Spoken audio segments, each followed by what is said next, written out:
guys, welcome back to my channel. So today I wanted to touch a bit on self-acceptance and give examples of how I arrived at a place of relatively more peace than before. So we all know that the world is constantly whirring, spinning, revolving around and it can come up with a lot of chaos at times, and if you're not careful, the chaos can be internalized, and we can be detrimental to our own well-being. We can cause more harm than good to our own selves if we let the chaos take over our inner landscape. How to arrive at self-acceptance? What are the keys to arriving at a place where we can be at peace with ourselves and not hate ourselves every single second of the day? Number one thing is self-forgiveness. I don't really or believe in, or am not a big advocate of forgiving others as much as I am an advocate of forgiving your own self.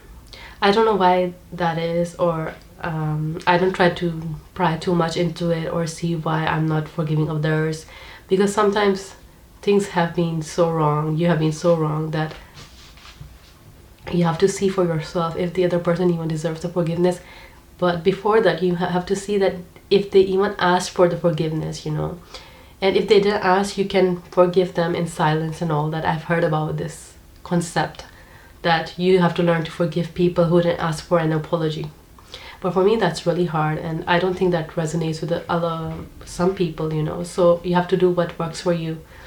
For me, what helped was forgiving myself for allowing myself to be treated badly, or forgiving myself for treating others not the way they should have been treated, or treating them the good way they treated me. So the first step is always self-forgiveness. And how do you forgive yourself? Because there's a lot of things we allow in our lives, and we go about our day and we feel shame for them. We feel gruesome, we feel disgusting because we allowed things to happen that shouldn't have happened, and we feel the guilt. We carry the survivor's guilt. It's not a one way step. It happens in phases, but you have to come out of the part of you that part has to come out. The phase has to come out of where you're berating yourself every single day because of what you allowed to happen. So self-forgiveness happens with self-compassion, actually. So trying to see yourself from a place of gentle, soft love, loving kindness.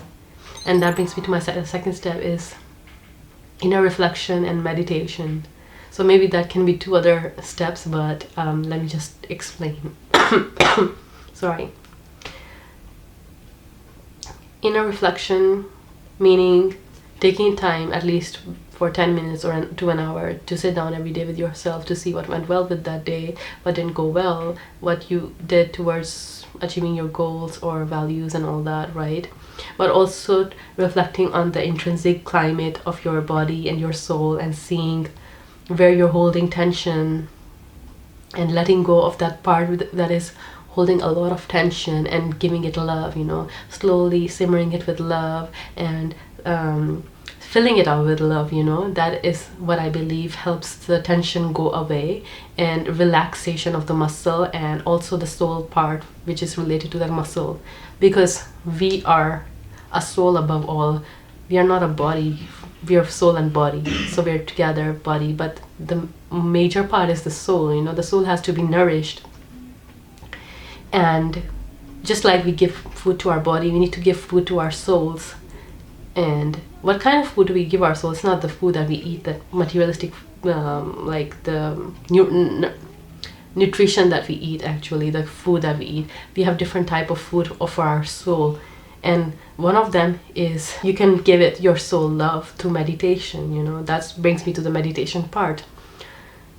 You give your soul a lot of love through meditation, and you allow, if you believe in a God, you allow God's love to shower down on your soul and light up your heart.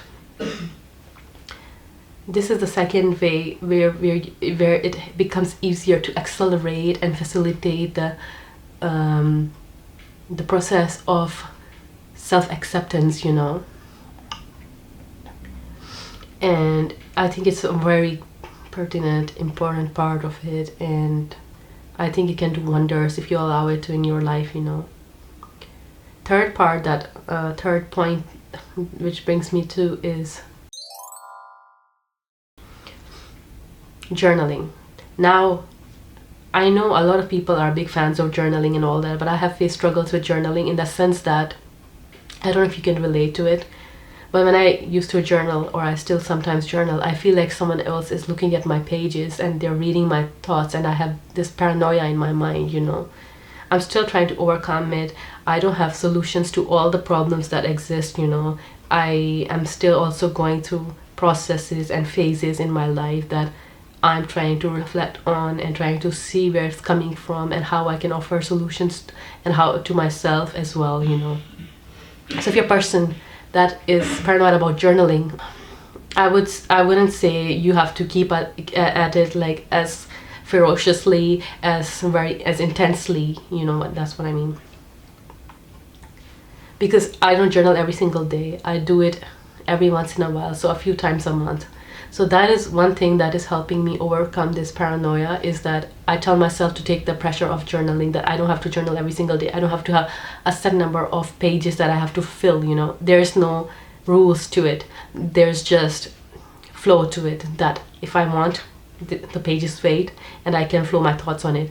And I'm trying to tell myself, trying to be gentle with myself, and trying to tell myself that no one is going to read it, you know, because that will, if I tell myself, oh, when you will not be here anymore and there will be people who read your journal, that will be really detrimental to how I'm writing, and it will actually be how the fact that I'm writing will be dictated by how I'm being perceived, you know, and that is not good at all. So I tell myself, this is only your pages.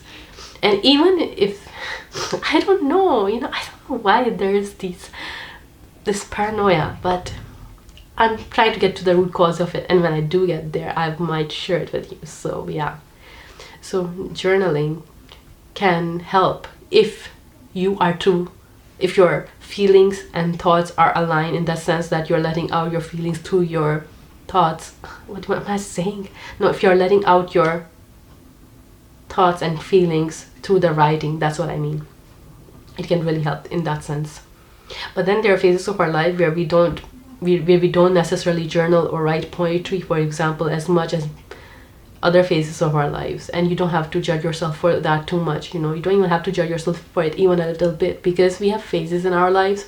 Some phases of our life require us to be a certain profession, some other phases of our lives require us to be another profession. For example, for me, I have a painting phase, then I have a poetry phase, then I have the two together as well, then I have photography phase as well, then I have design phase as well, acting phase as well. But sometimes these happen in tangents, sometimes these happen on their own, like a separate timeline, you know. So you have to just go with the flow and see, and stop judging yourself so much, because you're judging yourself, you're judging others, it's not serving you anything, you know. Let go of the judgment on yourself first of all, and then you will let go of the judgment of others naturally, I think.